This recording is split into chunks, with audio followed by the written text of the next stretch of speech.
ભાભરના મીઠા ગામેથી ઇંગ્લિશ દારૂનો જથ્થો પકડી પાડવામાં આવ્યો છે। એસઓજી પોલીસ વાવથરા દ્વારા ભાભર પોલીસ સ્ટેશનના મીઠા ગામની સીમમાંથી વિદેશી દારૂ બિયર બોટલ નંગ 806 કિંમત 2,75,497નો મુદ્દામાલ પકડી પાડી એસઓજી પોલીસે વાવથરા ટીમ ચિંતન દરૈયાનાએ જિલ્લામાં પ્રોહિબિશન જુગારની પ્રવૃત્તિ નેસ્તનાબૂદ થાય તે અંગે કડક અમલવારી કરવા સૂચના આપેલ। એજી રબારી પોલીસ ઇન્સ્પેક્ટર એસઓજી શાખા તથા સ્ટાફના માણસો પ્રોહિબિશન લગત પેટ્રોલિંગમાં હતા। દરમિયાન મળેલ ચોક્કસ બાતમી હકીકતના આધારે એસઓજી શાખા માણસોએ શ્રવણભાઈ ઉર્ફે સનો વરજંગજી ઠાકોર રહે મીઠા તાલુકા ભાભરવાડાને રહેણા ઘરમાં રેડ કરતા ભારતીય બનાવટનો વિદેશી દારૂની બોટલ બિયર ટીન 806 કિંમત 2,75,497ના મુદ્દામાલ મળી આવતા તમામ મુદ્દામાલ કબજે કરી આરોપી વિરુદ્ધ ધી પ્રોહિબિશન એક્ટ મુજબ ભાભર પોલીસ સ્ટેશન ખાતે કાયદેસરની કાર્યવાહી કરવામાં આવેલ છે। બનાસકાંઠા નાયબ મુખ્યમંત્રી હર્ષ સંઘવી વડગામ પહોંચ્યા છે। મંત્રી જયરામભાઈ ગામિત અને મંત્રી પ્રવીણ માણી પણ વડગામ પહોંચ્યા છે। વડગામ ખાતે આજે સરકારી પુસ્તકાલયનું લોકાર્પણ કરવામાં આવ્યું છે। વડગામ તાલુકા પંચાયત ચોકથી પુસ્તકાલય શોધી કાર્યકરો અને સમર્થકો સાથે રોડ શો કર્યો। રોડ શો બાદ નાયબ મુખ્યમંત્રી સરકારી પુસ્તકાલયનું લોકાર્પણ કરશે। પુસ્તકાલયના લોકાર્પણ બાદ પાલનપુર સ્પોર્ટ્સ સંકુલનું ઉદ્ઘાટન થશે। પાલનપુર ઉદ્ઘાટન બાદ ડીસા ખાતે સ્પોર્ટ્સ સંકુલનું ઉદ્ઘાટન થશે। બનાસકાંઠા પ્રભારી મંત્રી કમલેશભાઈ પટેલ પ્રવીણભાઈ માળી તથા કણોતર ખાતે નિર્માણાધીન ઓવરબ્રિજનું નિરીક્ષણ કરી ચાલતા વિકાસ કાર્યોની માહિતી મેળવી। મહેસાણા પાલનપુર સ્ટેટ હાઈવે પર બનતા વિવિધ ઓવરબ્રિજના કામને વધુ ગતિ મળે તે માટે મંત્રીઓએ સ્થળ અને અધિકારીઓ સાથે વિગતવાર ચર્ચા કરી।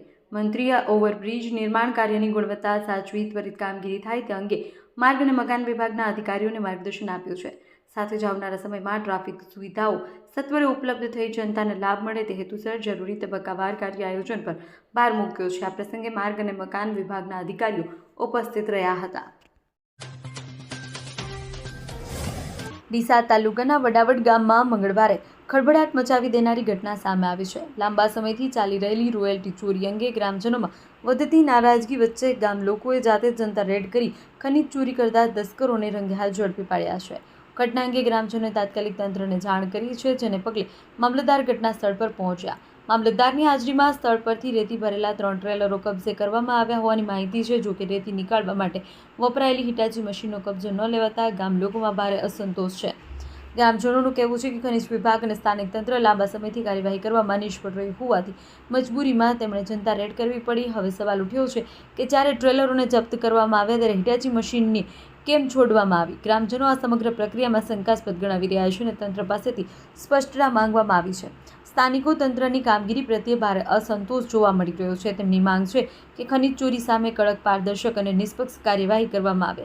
ગ્રામજનોએ પણ જણાવ્યું છે કે તંત્ર ઘોર ઊંઘમાં રહે છે।